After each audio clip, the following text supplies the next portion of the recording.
목자는 춘추전국 시대에 살았던 수많은 사상가 중에 한 사람입니다.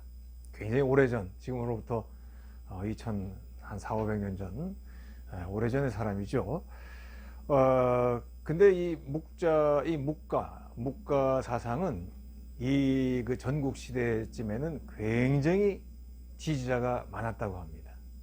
그래서 맹자 시대에 가면 맹자가 너무 묵자 좋아하는 사람이 너무 많아, 뭐 이렇게 염려하고 막 묵자를 비판하고, 비판한다는 거는 좀 명성이 있을 때 비판하잖아요. 그래서 맹자에는 이 묵가에 대한 비판 내용이 함께 많이 이야기되고 있어요. 그 정도로 굉장히 많은 사람들이 지지를 했었고, 또 굉장히 큰 영향을 갖고 있었던 그런 학파인데, 이제 전국 시대가 끝나고 진나라가 이제 이 세상을 통일을 하면서 천하를 통일한 다음부터, 그때부터 이 묵자가 이제 없어집니다. 자취를 갖춰요. 더군다나 이제 진시황이 이렇게 분서갱유라고 그래서 많은 사상적인 책, 이제 이런 것들 다 불태웠잖아요. 그래서 이제 뭐 하여튼 간에 더 이상 남아있는 게 없었습니다. 묵자는 전국 시대까지만 유명하다가 그냥 잊혀진 거예요.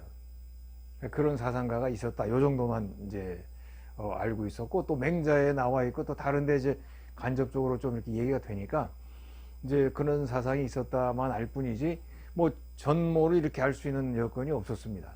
그런데 이제 시간이 굉장히 많이 지나면서, 굉장히 많이 지났어요. 청나라 때, 그러니까 뭐 한 18세기나 뭐 이렇게 되겠죠. 18세기, 19세기 때 청나라가 중국 역사상 가장 위대한 나라입니다.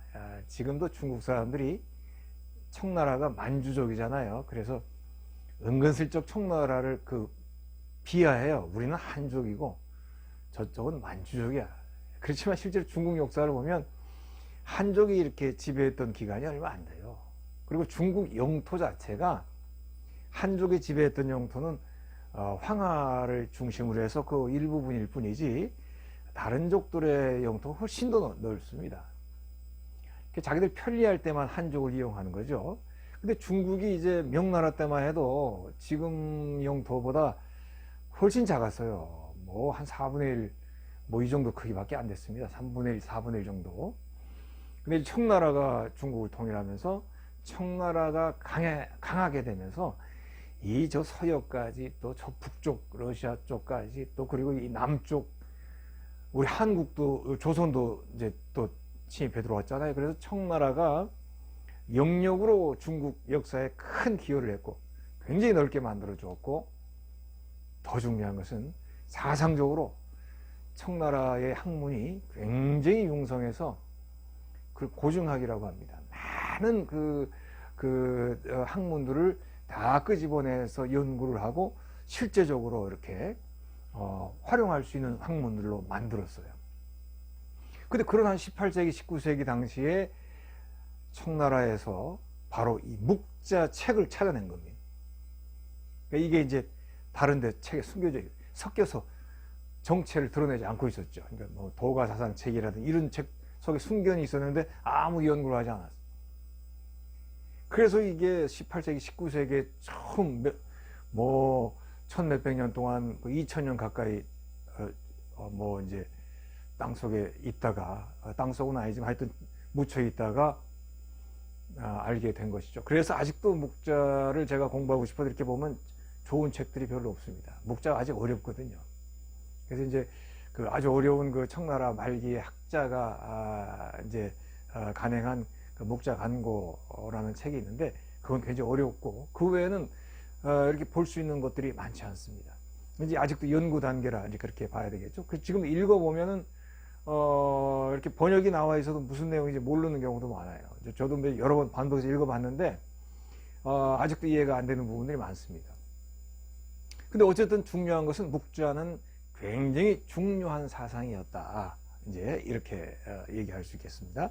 근데 이제 춘추 전국 시대에, 특별히 이제 전국 시대라고 하는 것은 이제 막 전쟁을 많이 하던 때인데, 그때의 도가 사상과 묵가 사상은 전쟁을 반대하는 사상들입니다.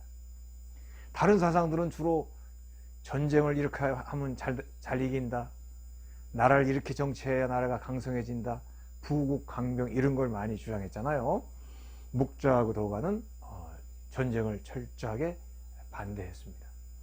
물론 유가 사상도 전쟁을 반대하죠. 맹자 같은 데 보면 전쟁보다는 덕치, 이제 덕으로 나라를 왕도 정치를 해라 이런 얘기가 많이 나오지 않습니까? 그렇지만 도가와 묵과는 정말로 전쟁을 반대하는 그런 사상가들입니다. 그래서 이제 그 당시 춘추전국 시대에는 전쟁을 해야만 하는, 전쟁 안 하면 우리나라가 망하니까. 그래서 이제 어쩔 수 없이 전쟁을 해야 되는 상황이 이제 생기게 되는데, 그 노자는 이렇게 얘기해요. 전쟁을 하지 말지만 그래도 어쩌다 전쟁할 상황이 생긴다면, 만약에 생긴다면 빨리 선빵을 날려서 빨리 석공을 해서 상황을 끝내. 그러고는 우리가 이제 이겼습니다. 성공을 해가지고 그러면 빨리 그 나라에, 진 나라에 가서 장례 분위기를 만들어서 장례 예를 갖추면서 죽은 사람, 그 나라에 이제 전쟁 때문에 죽은 사람들이 있죠. 죽은 사람들께 애도하고 장례 지내고 그 사람들을 품어주면서 서로 나라가 이제 서로 이렇게 하나 될 수 있도록 해라. 이런 가르침이 나와요. 묵자도 전쟁을 반대하지만 전쟁이 일어나는데 어떡합니까? 그러니까 반대하면서도 묵자도 이제 어쩔 수 없이 전쟁을 해야 된다. 이제 이런 상황이 얘기가 되면은 그때 우리는 수비를 해야 된다. 공격은 묵자에 관심이 없습니다. 수비해야 된다. 그래서 묵자책에 보면 수성, 그러니까 성을 지키는 방법에 대한 얘기가 많아요. 옛날에 이제 성을 지키고 있는데 쳐들어오니까. 그래서 수성하는 방법이 굉장히 다양하고 용의주도하게 나옵니다. 펄펄 기름을 끓여서 뭐 한다, 뭐 돌을 던진다, 뭐 아녀자들도 이런 우리 영화에 나오는 모든 내용이 묵자에 다 있습니다. 제가 보니까 그 묵자가 이제 수성 부분에 대해서 성을 방어하는 얘기가 상세하게 나오는데 이대로 하면은 제가 생각하기에 한 15세기까지는 전쟁 걱정은 없었으리라 그렇게 생각해요. 이대로 시킨 대로만 하면. 우리 성이라고 하는 거는 세계 역사를 보면 15세기 정도 해서 비잔틴 제국이 그 오스만 투르크한테 멸망하거든요. 그때 한 번도 무너진 적이 없었던 그런 그 비잔틴의 성이 이제 오스만 투르크가 대포를 그때 대포가 개발이 된 거예요. 대포를 사용하면서 성이 이제 무너지기 시작했습니다. 그러니까 그 대포 전까지는 정말 성을 지키기가, 성을 빼앗기가 참 어려워요. 아무리 군대가 강해도 뭐 안시성이라든지 뭐 이런 얘기 있잖아요. 그 성을 빼앗기는 어렵습니다. 그게 바로 이제 묵과의 그런 수성의 노하우가 사람들에게 이제 전수되었던 거죠. 그래서 이제 묵과는 이렇게 수성, 수비 이런 쪽에 강점이 있어요. 이제 묵과가 얼만큼 이제 성을 잘 지키느냐, 영화 하나 보면 나옵니다. 바로 그 묵공, 유덕화가 주연하는데 그 묵공에는 우리 안성기님도 나옵니다. 거기 이제 아주 그 덕이 많은 적군의 그 수장으로 나와요. 그래서 이제 묵과의 거기에는 형리라고 하는 이제 그런 묵과의 거자, 묵과에서는 이제 이런 그 지도자를 거자라고 부르는데 이 형리라는 거자가 그 성을 구해주러 옵니다. 한 사람이 오는 거예요. 이제 적에게 포위된 성을 그 한 사람이 와서 성을 지키면서 이제 결국 적군을 돌아가게 만든다. 그런 내용이 묵공이에요. 물론 뭐 일본 사람이 만든 소설이지만 그 일본 사람이 동양 철학을 어느 정도 공부했던 것 같더라고요. 그래서 그 묵과에 나오는 그 묵공의 수성의 내용들이 거기 많이 반영이 되어 있어요. 그래서 그 묵공이라는 영화 보면 묵과가 이렇게 성을 방어했구나 하는 걸 우리가 알 수 있습니다. 근데 묵과가 이렇게 성을 잘 지켰지만은 그래도 우리가 묵과에서 가장 유명하고 묵과의 대표적인 것이다 이렇게 얘기할 때는 이제 겸해설을 얘기하죠. 묵과의 겸해설. 오늘은 이제 바로 이거를 얘기해 보려고 해요. 보통 이제 우리 학교 다닐 때 보면 묵과의 겸해설은 예수의 박해와 비슷하다, 예수의 박해 사상과 비슷하다, 이렇게 많이 배우지 않습니까? 그 부분에 대해서 제가 한번 오늘 얘기해 보려고 합니다. 한국의 기독교가 이제 처음에 들어오니까 초기에 이제 유학자들이 기독교를 제일 먼저 접했거든요. 그래서 유학자들이 그 제일 먼저 학문적으로 기독교를 접해서 우리가 잘 알듯이 뭐 처음에 실학자들 중에서도 이 천주교의 서학에 이렇게 매료된 사람들이 많이 있어서 죽고 귀양 가고 그랬죠. 그 육아 사상이 육아학자들이 그 기독교를 제일 먼저 받아들였습니다. 그래서 우리나라도 안동 하면 선비의 동네죠. 안동에 그 선비들이 기독교 신앙에 들어간 사람이 굉장히 많습니다. 글로 읽으면서 기독교 신앙의 마음을 오픈한 거예요. 그래서 그 선비들이 독립운동에 헌신합니다. 한국의 그 일제 때에는 기독교가 너무 소중한 일들을 많이 했어요. 그 이후에 부족함이 있어서 그렇지 정말 일제 때의 그 기독교는 눈물 날 정도로 아름답고 나라와 민족과 함께 했습니다. 기독교를 비판하는 도올 선생 같은 분들은 그런 얘기 하지 않습니다. 최근에 기독교가 몇십 년 상간에 부패되고 이런 것만 강조하지 한국 기독교가 얼마나 뜨겁게 나라와 민족과 함께 했는지 그런 거 얘기하지 않아요. 안동의 선비들이 기독교 신앙을 받아들여서 저 만주골판이나 또 연변이나 이런 데로 가서 신앙생활과 또 민족을 위해서 일하는 것들이 굉장히 많습니다. 근데 이제 한국의 그 처음에 이렇게 기독교를 받아들인 그 선비들이 이 기독교 복음을 읽어보니까 묵가의 겸해설과 비슷하네 이런 생각을 한 거예요. 그래가지고 이제 예수의 사상과 공통점이 많다 뭐 이렇게 이제 막 사람들에게 그 언급을 하고 그 기독교를 설명했던 거예요. 근데 사실은 그렇지 않습니다. 이제 오늘은 그걸 좀 얘기해 보려고 해요. 묵자의 겸해설은 뭐 좋은 사상, 소중한 사상은 분명합니다. 근데 묵자의 겸해설은 사실은 전쟁과 관계가 있다 이렇게 연결해서 생각하면 돼요.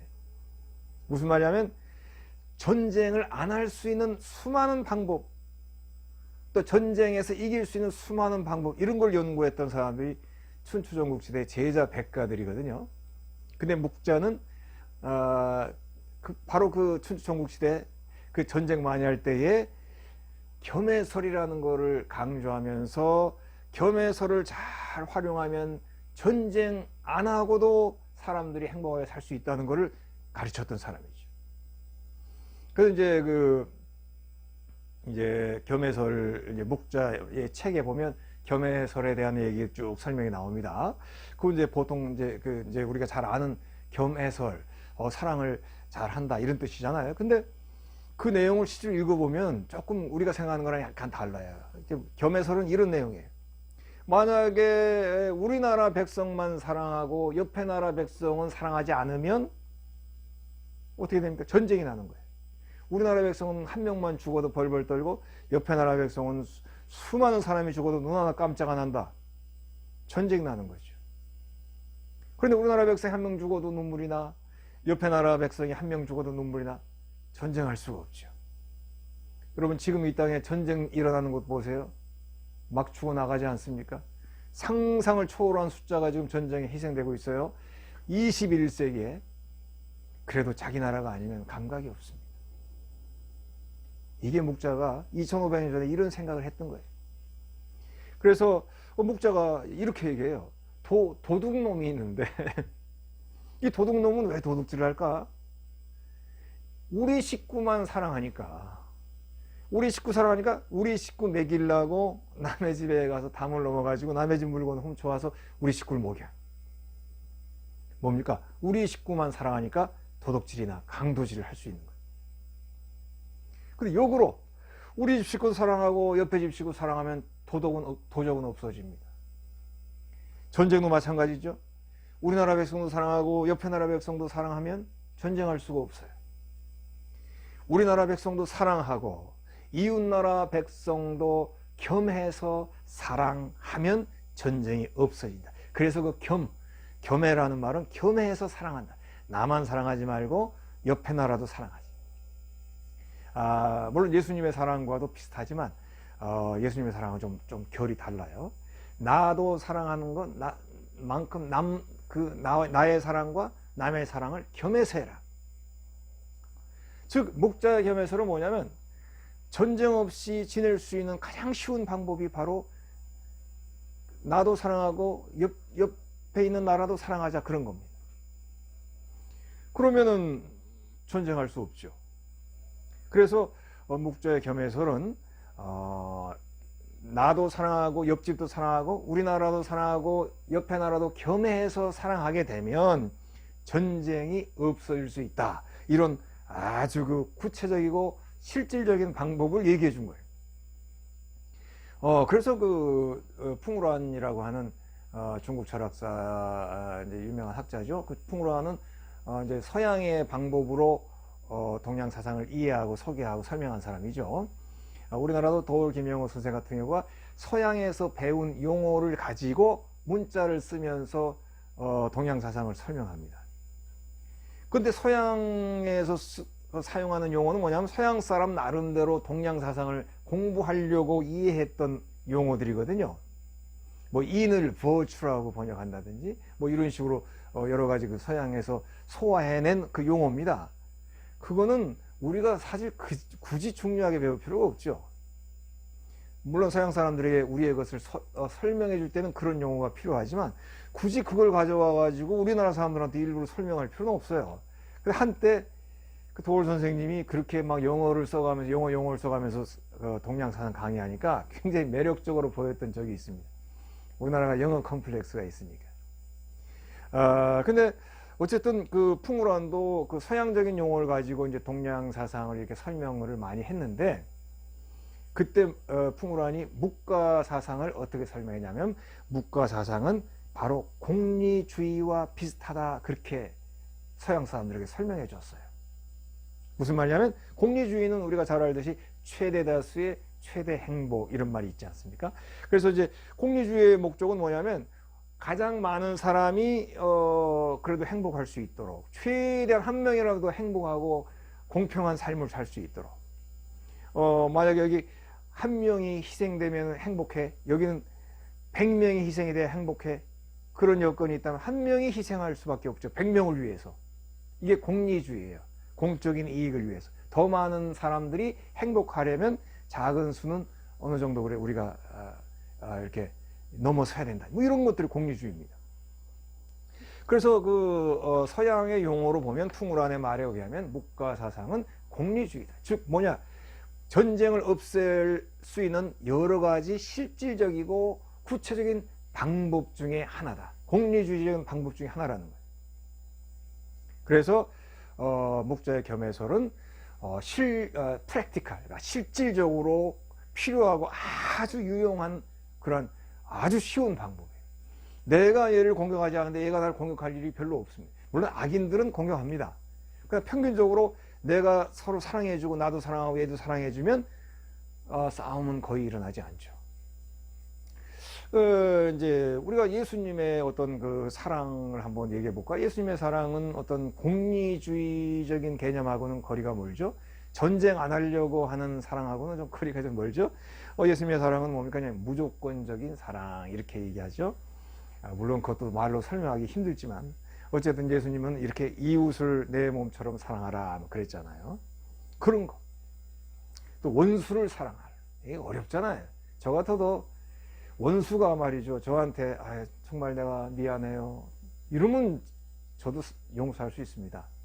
근데 만약 원수가 아직도 자기가 잘못한 걸 모르고 막 나를 뒤에서 욕하고 또 나를 나쁜 사람을 지금도 생각하는데 내가 나 너 용서해, 저 자신 없습니다. 그만큼 예수의 사랑은 어렵고 또 차원이 깊은 거죠. 예수의 사랑은 어떻습니까? 상대가 겉옷을 달라고 하면 속옷까지 내어주어라. 상대가 오리를 같이 가자고 하면 심리도 가주어라. 뭐 이런 상대가 오리를 달라고 그러면 꿩고기를 줘라, 그런 말이 아니고 오리를 가자 그러면 심리도 가라. 이게 예수의 사랑입니다. 그래서 굉장히 좀 차원이 높고, 예수의 사랑은 뭐 저희가 다 말로 표현할 수는 없지만 기본적인 건 뭐겠습니까? 남을 사랑함으로 통해서 나 자신의 내면에 깊은 기쁨과 깊은 깨달음이 찾아오는 그 놀라운 세계, 이걸 예수의 사랑의 세계라 그렇게 볼 수 있겠죠. 그래서 예수의 사랑은 나의 내면에 대한 것입니다. 국가와 사회에 대한 실리적이고 공리적인 걸 다루는 게 아닙니다. 개개인의 내면에 대한 핵심, 내면 세계가 핵심입니다. 물론 예수의 사랑을 많이 실천하면 사회나 나라가 다 더 아름다운 모습으로 변하겠죠. 그렇긴 하지만 어쨌든 예수의 사랑은 조건 없는 사랑, 그리고 원수까지도 사랑할 수 있는 그런 정말로 형언하기 어려운 깊은 경지의 사랑을 얘기하는 것이고, 또 어쨌든 실천할 수는 없으나 우리가 그것을 향해서 나아가고 그것을 향해서 우리가 또 노력할 수 있는 그 방향성을 우리들에게 제시해 주는 그런 차원 높은 사랑이라 그렇게 볼 수 있겠죠. 이렇게 제가 이제 목자의 겸해설과 예수의 사랑을 이제 한번 구분해서 얘기해 봤는데, 그렇지만요, 현대적인 상황에서 이렇게 21세기 요즘의 상황에서 이렇게 보니까 정말 목가의 어떤 그 겸해설이라는 게 현재 오늘날 우리들의 현실, 오늘날 국제 정세에 정말 필요하고 소중한 거라 그렇게 생각이 들어요. 지금 물론 춘추전국 시대처럼 막 여기저기 막 전쟁하지는 않습니다. 그럼에도 불구하고 지금 세상이 어떻습니까? 많은 나라가 아직도 전쟁하고 21세기인데도 수십만 명이 죽어나가고 있고, 더군다나 군인만 죽는 게 아니라 민간인이 더 많이 죽는 이런 기가 막힌 사태가 생겨나고 있죠. 정말로 이게 우리나라라고 생각하면 정말 어떨까 식은땀이 납니다. 지금 세상도 그런 모습들이 많아요. 당장 우리 주변에는 전쟁이 없지만 우리나라 자체도 벌써 분단돼서 항상 전쟁이라고 하는 위험이 도사리고 있는 상황 아니겠어요. 그래서 지금 상황에 이렇게 보면 묵과의 겸해설이 정말 실질적이고 가치가 있는 것 같아요. 자꾸 이렇게 서로 사랑해주고 관심을 주면 전쟁 안 일어나죠. 우리가 북한과 상대할 때도 마찬가지겠죠. 경계하고 또 이렇게 주적으로 간주하는 그런 사람들도 있지만, 민족으로 생각하고 또 품어야 된다라고 생각하는 사람들도 있죠. 일정 기간 나누어져 있기 때문에 어느 의견이 대사라고 말할 수는 없을 수도 있습니다. 그러나 묵과는 오늘날 우리들에게 뭐라고 얘기할까, 이렇게 한번 생각해 볼 수 있겠죠. 팔레스타인 같은 데는 2000년 동안 그 자리에 살던 팔레스타인 주민들이 자리를 뺏기고, 그리고는 이제 물론 그들이 살 수 있는 공간은 마련해 줬지만 어느 날 갑자기 2000년 동안 살던 자리를 뺏겼다고 생각해 보세요. 2000년이 깁니까? 유대인들이 물론 2500년 동안 전 세계를 떠돌아다녔던 그 슬픔 다 압니다. 그들이 2500년 동안 한을 품고 수많은 유럽 사람들에게 집단 학살당하던 그때의 한을 생각하면 또 가슴이 아프죠. 그래서 그들에게도 나라가 필요해요. 하필은 그런데 2000년 동안 팔레스타인 사람들이 살던 그 땅에 이스라엘 나라를 세워주니까 그 지역에 살던 사람들은 또 다른 그 핍박이고 또 다른 또 고통 아니겠어요? 그 사람들과 지금 이스라엘이 이렇게 공존할 수 있으려면 어떻게 되겠습니까? 강자가 약자를 품어야 되고, 또 자꾸 보듬어 주는 가운데 조금이라도 더 전쟁이 줄고 조금이라도 더 줄고 이러지 않겠어요? 근데 논리가 어떻습니까? 우리가 잘해줬어. 근데 요만한 잘못이라도 터지면 잘해준 거 다 무효하고 다시 강공으로 밀어붙이는 경우가 있어요. 이러다 보니까 평화가 안 이루어집니다. 그러나 묵과가 얘기한 것처럼 겸해서 자꾸 사랑해주고 겸해서 자꾸 사랑해주면 국제관계뿐 아니라 나라와의 관계뿐 아니라 인간관계도 묵과의 얘기가 굉장히 실질적인 것 같습니다. 예수님의 사랑 얘기는 너무 차원이 깊고 정말 우리가 가야 할 길이긴 하면서도 정말 그 길은 너무 넓고 깊잖아요. 묵자가 제시한 그런 겸해설은 그렇게 깊지 않습니다. 실용적이에요. 간단하게 내가 얘한테 잘해주면 얘가 나한테 나쁘게 할 일이 별로 없어. 물론 뒤통수 치는 사람도 어쩌다 있지만 그건 그 사람이 너무 나쁜 거죠. 보편적으로 우리가 먼저 잘해주고 먼저 호의를 베풀고 나와 그 사람을 같이 겸해서 소중하게 생각해주면 전체적으로 우리 모두에게는 좋은 일이 더 많이 생기지 않겠나, 그런 생각을 해봅니다. 예수님의 사랑 얘기할 때는 큰 감동으로 다가오지만 또 그래도 그거는 너무 범위가 넓고 또 차원이 높지요. 그러나 눈앞에 우리의 일들을 해결하는 데 대해서는 이 묵자의 겸해설이 정말로 쉽고 실리적인 것이 아닌가, 그렇게 한번 생각을 해봅니다.